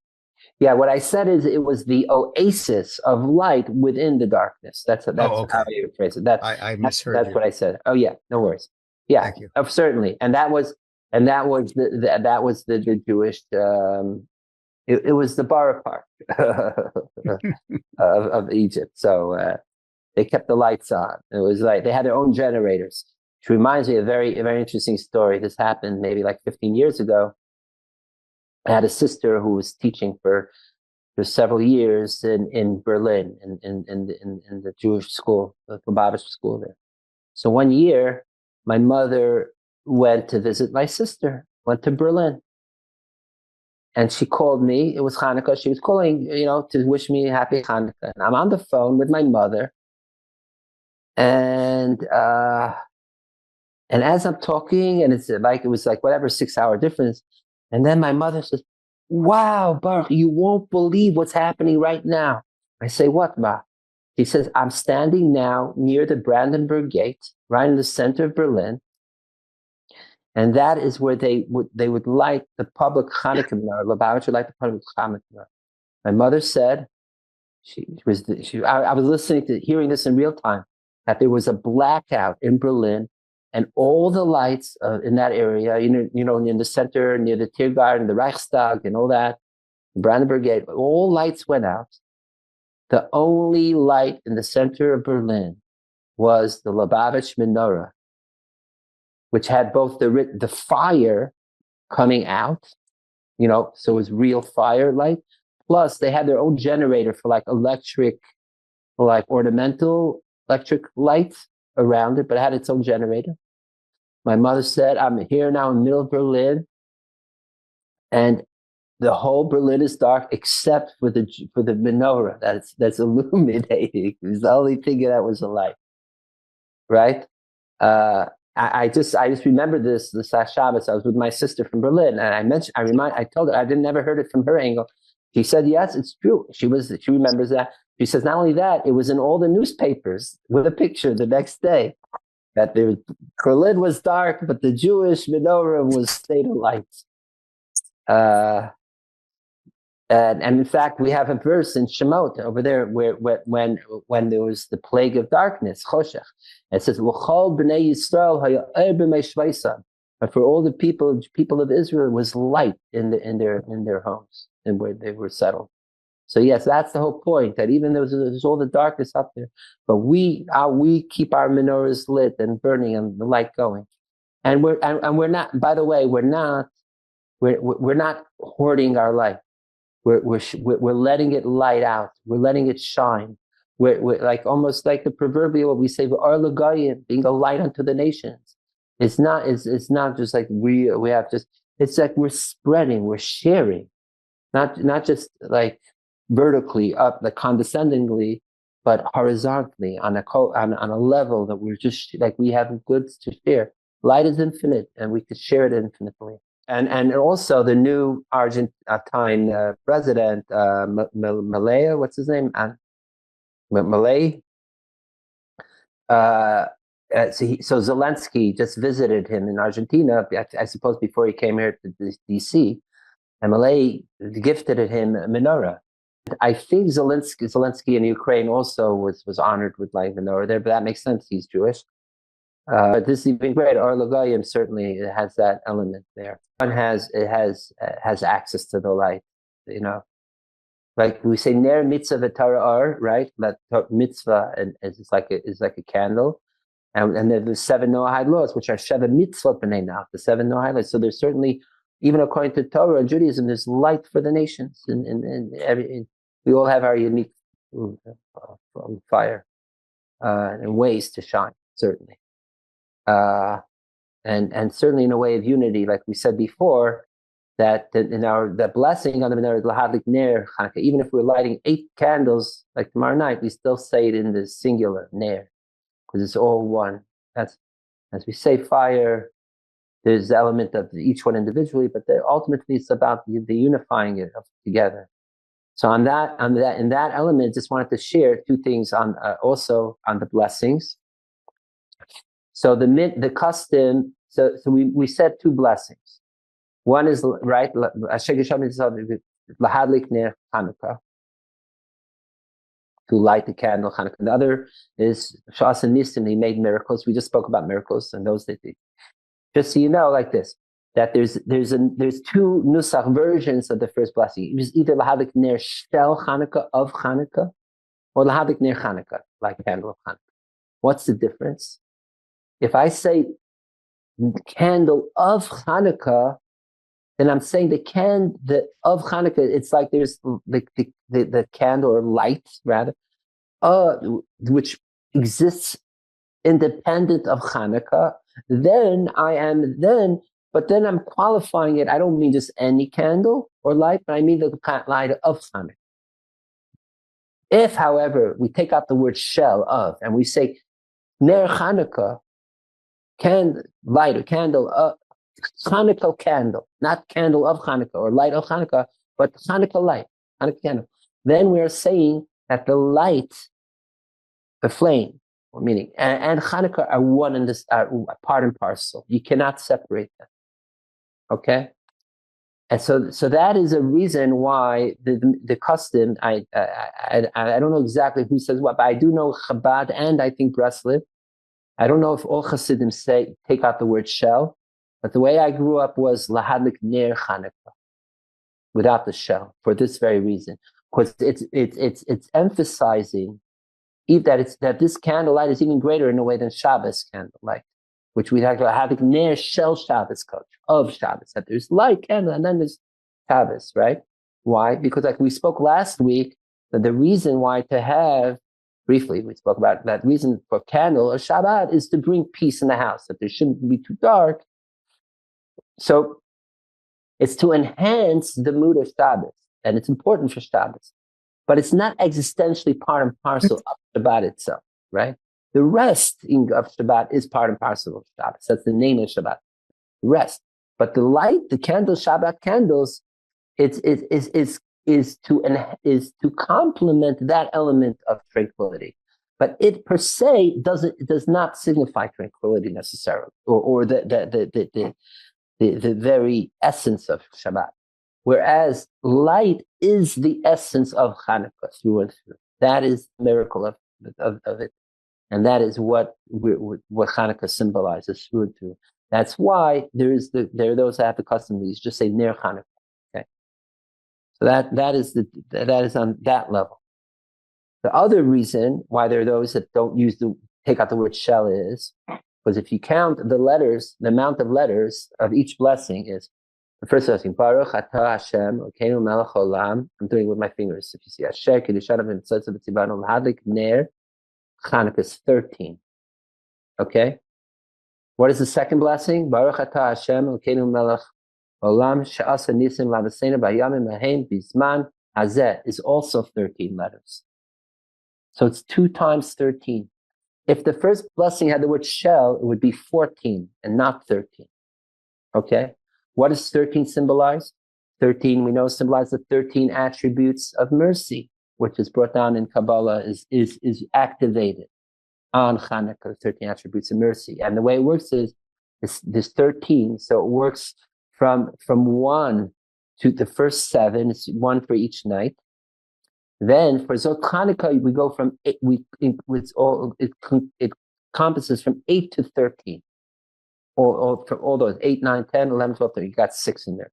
Similarly, in the Torah portion reading of Zot Chanukah is also, we do from the 8th Nasi, from the 8th tribe to the 12th tribe through, and then into the Menorah. Also, you have the same idea that Zot Chanukah has more than one in it.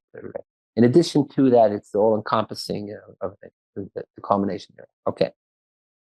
So that is a reason why we say Ner Chanukah according to without the word shell. Also, 13 we know is the gematria of the word of love, Ahava.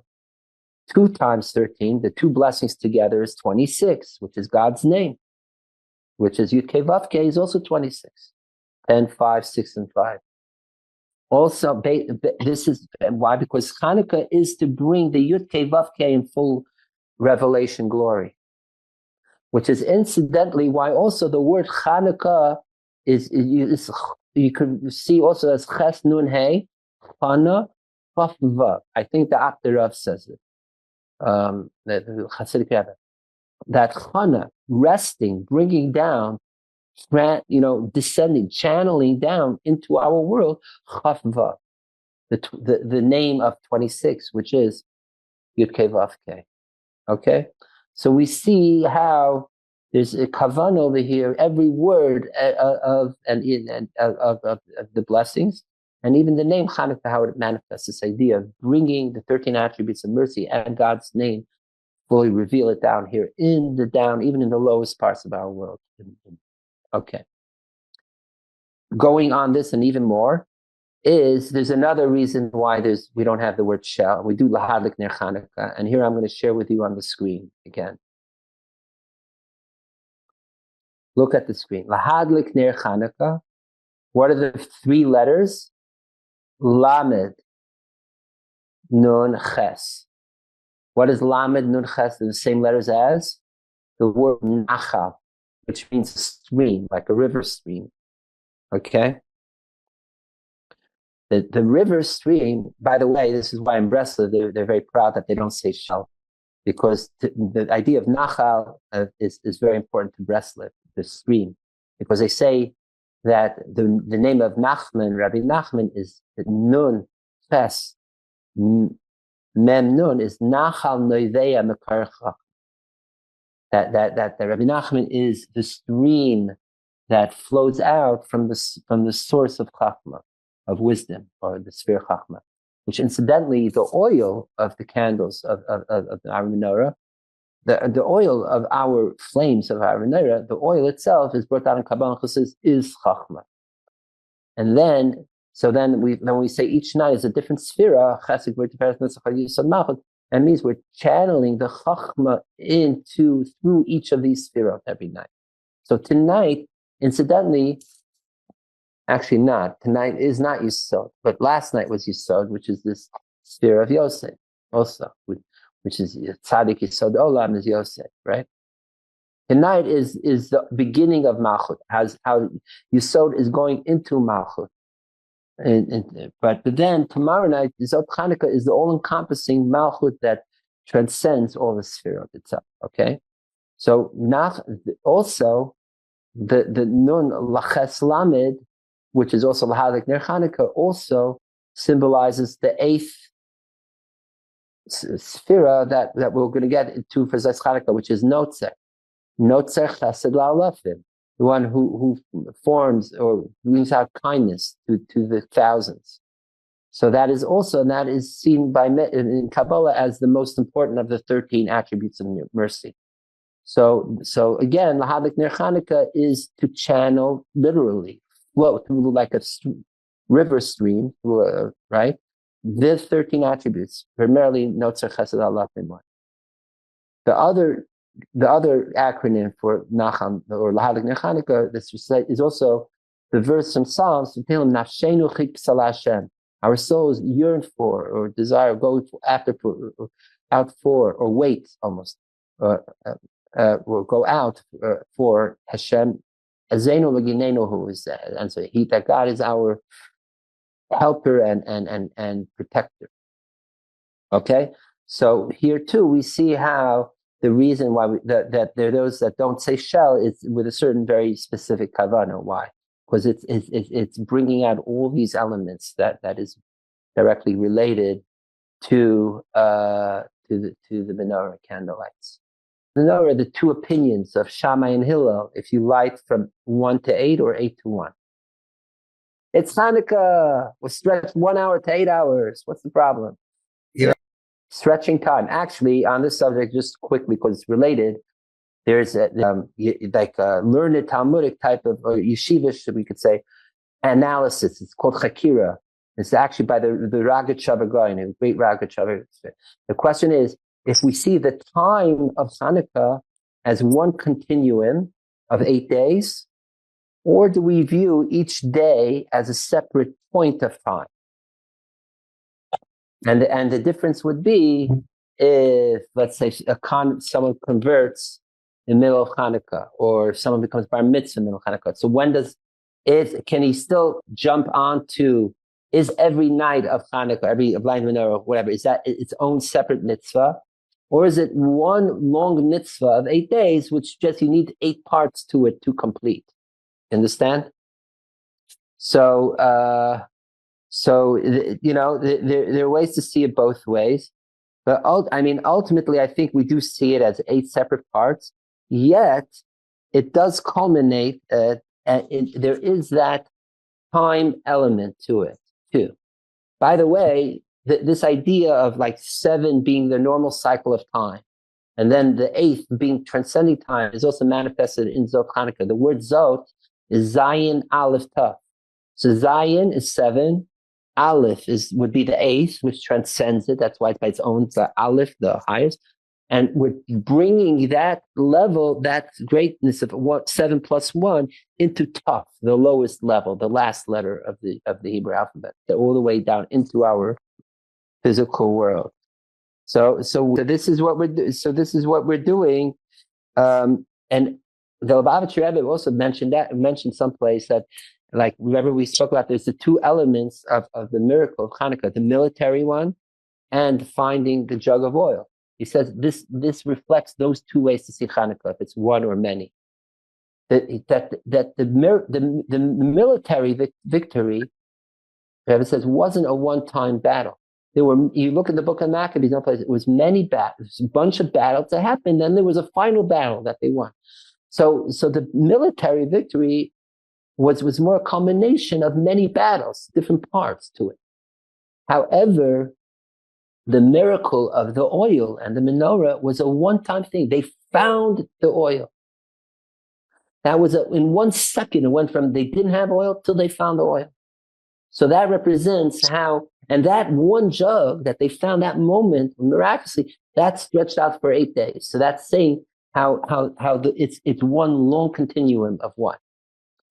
And it's interesting also because in the miracle of the oil is itself, there's two parts. One is finding the oil, that was its own miracle. And then there was the added miracle that this little amount of oil that they found stretched out for 8 days.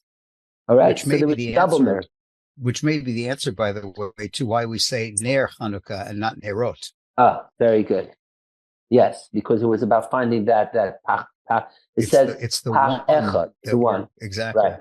Yeah, I was going to show the Gemara, but we're not going to go into any text tonight. We don't have time. But that's the verse. It was one jug. That singularity was found. It was like finding our yechidah, our essence of our soul. And in fact, that is why there's some people say, the famous question, they just said, if they had oil for 1 day, why do we celebrate for 8 days? It should be only 7 days, right? So there was an answer that the first day, the miracle, one standard answer is that they split the oil for 8 in eighths. But the question, how did they even know to do it? So some say that the first day miracle was not because the oil stretched out, was miraculous in its burning factor, but rather the mere fact that they found the jug of oil, that was its own miracle to celebrate the first day. It had to be special, pure olive oil crushed a certain way, couldn't be impure. There was a special way that it had to be sealed with the high priest seal to know that it's pure. And the Greeks had defiled all the oil. So there was oil around, but it was all impure oil. The whole point was that they had to find pure oil. Even though the law is, if you only have impure oil, you could still use it for the collective. But God made the miracle that they shouldn't rely on impure oil. Just like we said, that the whole theme of Hanukkah is not to learn Torah, but not to learn Torah in an impure way, right? The Greeks would say, you can light your menorah, just use impure oil, but no, they needed the pure oil. And it's interesting because usually we say you're not supposed to rely on miracles. So this is if it's miraculous oil, then how could we have used it? Why was there even miracle of finding the oil if the law is you could use the impure? So that's the whole point, because the whole emphasis of Hanukkah is to bring out the miraculous even in the natural, even in that which is regular, not the supernatural in the natural. So that's why even this natural burning oil that's the way it's brought down. It was simultaneously natural oil and supernatural oil at the same time. Okay? Beis Shammai, Beis Hillel, the two opinions. If you begin the first night lighting 8, like Shammai, and down to the last day 1, or Hillel, start with 1 and go to 8. And we brought down from the Talmud that that Shammai does it to show that you go down like Sukkot sacrifices. Hillel says to go up because you go up in holiness, you don't go down. Okay. So just think about, just wanted to point out a couple of aspects on this. First of all, they both are talking about illuminating the darkness, but it's a matter of how do you do it. Shammai says that the way is that Shammai is emphasizing on the darkness, that there's darkness. So the way to get rid of it is we have to bomb it with light. You have to start right away. Like how are we going to get rid of the darkness right away? And once we do that and do it really strongly, then we start adjusting the light, slowly dissipating the light, or decreasing the light rather, until a way that the darkness remains dissipated. Okay. Whereas his emphasis is not on just, there's so much darkness, but it's about how do we turn ourselves on in a way that we just keep on getting brighter and brighter. The meaning his emphasis is on the positive, on the light. And therefore you start with one and you work your way up to the highest. Now, there's a bunch of different Hasidic teachings on the difference of Shammai and Hillel on this. And if we had time, we would have gone through the Yaakov of Polna on it, the Apterav on it, and most famously, Rabbi Levi Yitzchak of Barditchev, in his book Kedusha C, and he has amazing Torahs on Chanukah. Chanukah is like one of his greatest holidays and Torahs, and he goes through the Beis Shammai Beis Hillel on this. But maybe we'll do follow up more specifically next week if we have time. But I'm just pointing out that there's many different interpretations on how to see Beis Shammai Beis Hillel in this. Okay, but I will share with you with certain ideas, certain general concepts that you should know, even without deep Hasidic Torah teachings. And this is based on what I learned from the Bobov Rebbe, and so on. That in general, Shammai follows just halachically an approach that you already see the actual when it's still potential. Okay. Versus Hillel, who says that the thing is real only when it is actual. The potential is not relevant until the thing actually manifests. Okay? So Shammai, so simply, like we're learning here for Hanukkah, Shammai simply is saying you do 8 candles beginning, because he's already seeing long-term the potential that Hanukkah is, like we were talking before, is like one continuum building up to 8, and with a combination. So already in day 1, he's seeing the 8 candles that will be burned, that are to be the 8th day. That's going to be in a week more later. So already now he's lighting the 8 candles. So he emphasizes the potential, whereas Hillel's emphasis is no, the actual is what counts. And since the first day is day 1, we light only. So now there's a bunch of different. Through Talmud, another place, a bunch of different examples of this difference of Beis Shammai, Beis Hillel, potential and actual. I'll give you one, and this could be a segue for the next holiday to come. And so very simple is Tu B'Shvat. So when is the new year for trees? The Mishnah says, Beis Shammai says it's the first day of Shvat. Beis Hillel says it's the 15th of Shvat. Why? So the Talmud says, or it's Mishnah, I think, Talmud. Because Beis Hillel says it's because it's on the 15th of Shvat that the trees start to blossom. Right? What about Shammai? Shammai says by the 2 weeks before, the inner fluids, the sap, okay, or xylem is already beginning to flow, okay, to make it blossom. So here too you see, Shammai is already seeing the potential of the blooming starting with the stirrings of the sap in the tree. That's why already he says the new year is already beginning of Shvat. Whereas Hillel says, no, we have to actually see the blossoming, the blooming of the tree. Also, the last Mishnah, the last teaching in the whole Talmud has to do with, because we know what constitutes as a liquid according to Jewish law, that there's 7 liquids, one of which is honey. The question is, when does honey begin to become a liquid? So the Mishnah and the Uksin says, Beis Shammai says that honey begins to become honey when there's 2 versions. So either when the person thinks to start to empty the honeycomb from honey, the other is that's Mishei Harer, the other version is Mishei Harer.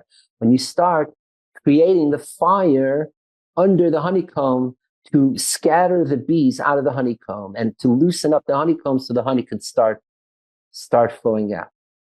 Whereas Beis Hillel says, no, it's considered liquid, honey is considered liquid only once it leaves the honeycomb. Okay? So here too you see the difference. Beis Shammai is saying, even the potential, you're doing something, the potential now for the actual in the future, but already now we consider it like what the end product that will be in the future, already now. However, Hillel says no. You have to just see it the way it is now. Okay. The other part of differences of Shammai and Hillel is brought down Kabbalah. Shammai is, as we know from stories, represents gevura, severity, strength, or being very straight-laced. Whereas Hillel was more chesed and outgoing and shining and illuminating. And in fact, it's represented in their names. And this is also connected to the Menorah Hanukkah. That the name of Shammai, if you see, I put it on the screen, is brought down in the teachings of Chassidus. It comes from the term in Gemara, Hasamer Chesav, or Hashamer Chesav, one who walks a straight path. He doesn't know to veer right or left. He stays within the framework, within the margins. He doesn't shine out. He keeps things right there. Whereas Hillel comes from a verse in Job, which says, Behilo Nerei Ale with an ayin, my typo here, Ale Reishi, on my head, of shining the light on my head, Behilo, to spread out the light on my head, and the verse there finishes, and to bring light to darkness. So Hillel is about shining out. And so Hillel, in fact, represents light and shining. And that maybe is also why we follow Hillel with the menorah, which is because he embodies this idea of light, candle, shining out, and in a way of chesed, of kindness, which is to spread out. Gevurah is to hold out. So that's why, and we'll end off with this, that there's also brought down in the holy books that the word name Chanukah is an acronym for Chet Neirot, that we light 8 candles. The halacha kebeis Hillel, and the law is like beis Hillel, that we start with 1 and we go to 8, right? So we see Hillel is most identified with Chanukah, and that's why we follow Hillel.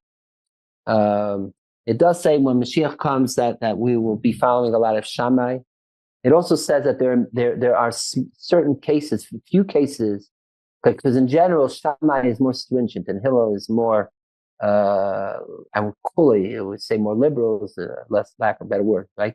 Right? Shammai is more machmer and Hillel is more mekel. But there are few cases in Gemara, I think in 80, it brings down, I forget how many, 7 or something, 6, 7, where Shammai is more lenient and Hillel is more machmer and is more stringent. That's the word lenient, yeah.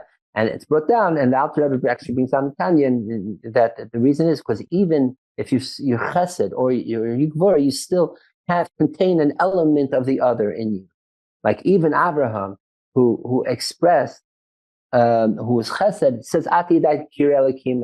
Now I know that, and it says that he had also yira, fear, especially after the Akedah, when he tied up Yitzchak, which represents Gevurah.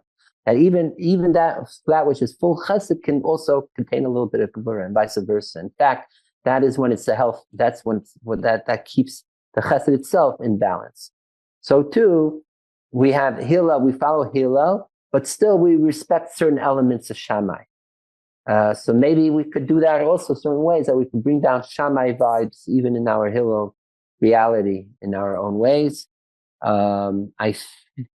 So and the Iker and certainly what based on what we were saying before, if we see the whole Hanukkah as one continuing, so that means the Zot Hanukkah, when we light the 8, is already is linked, is almost loops back to the first day, right? To the first day of Hanukkah, and which is, and that way Shammai energy could be connected already to from first day, interfacing first day Hanukkah with last day, and that you have some Shammai in the first day and some Hillel in the 8th day too.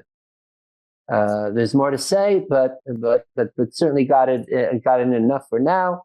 And next week, if we wanted to speak any more on it, we could have post Hanukkah. Actually, there's a teaching that Hanukkah never ends. That I explained, that when it says that Hanukkah will never be nullified, even when Mashiach comes, it means it's never nullified, even at the light of Hanukkah somehow permeates throughout the year. Okay, so happy Hanukkah, everyone, and Mamish, may we all don't let the lights go out. Thank you, everyone, for staying on. So good Shabbos and happy Hanukkah to everyone, especially tonight, the 7th. Which says, Kol Shavin Chavivim, all 7s are beloved, lucky 7. And then we're going to go on to tomorrow night, from penultimate to the to the top of the top, the climax of it all. And speaking of tops and the top, they say the difference between Hanukkah and Purim is Hanukkah, the dreidel you spin the top of the top, the handle is on the top. Whereas the Purim, you use a gragger. The gragger, the handle's on the bottom. Why? Because you have the body of the object. The dreidel, the body of it represents. So what is on the top in Hanukkah is about this, mainly the spiritual thread, which is represented by the handle. That's why Hanukkah, the handle to spin the top, the dreidel is on the top. But Purim, it was the threat against the physicality, right? The body. And that's why the gragger is the body's on top and the handle's on the bottom. Just so you know that. It's just giving us sneak preview taste and warming us up to the future, to Purim to come. Mamish. So may we all have this chaperain, the last day too of Hanukkah, bring the light in our lives to the highest of the high, into even the lowest and darkest realms. And that was the theme that we were talking about tonight. Okay, so again, everyone in Facebook land, keep on shining, keep on interfacing, and you're always invited to come here into our Zoom room and make it more. And Lebedik, I'm really so happy of he's coming in, and Steve says Kabbalah for insomniacs, right? Well, that's what it is. If the candles in the Menorah are burning for 8 days, that means we need to be awake and be burning longer than normal. That's why we went a little bit longer tonight. Okay, a freilichen Chanukah, a guten Chanukah, a guten Tamid, a guten Shabbos, a guten Shabbos, a freilichen Chanukah, a guten Chodesh. The head, right? May we renew our heads. Chodesh, Rosh Chodesh. Make our heads new again. That's what, and then the body follows the rest of our body follows the head. So that's what we did. Keep on, and let's not get ahead of ourselves. With the head up, look it up. But the Menorah, it's still burning there. Look, we're down to 2, and the shamash is still going. So that's our, as they say, our departing shot. Okay, is the Menorah, everyone. Keep on burning. Goodbye, everyone. In Hanukkah Chodesh, Hanukkah Chanukah, good Shabbos, everyone.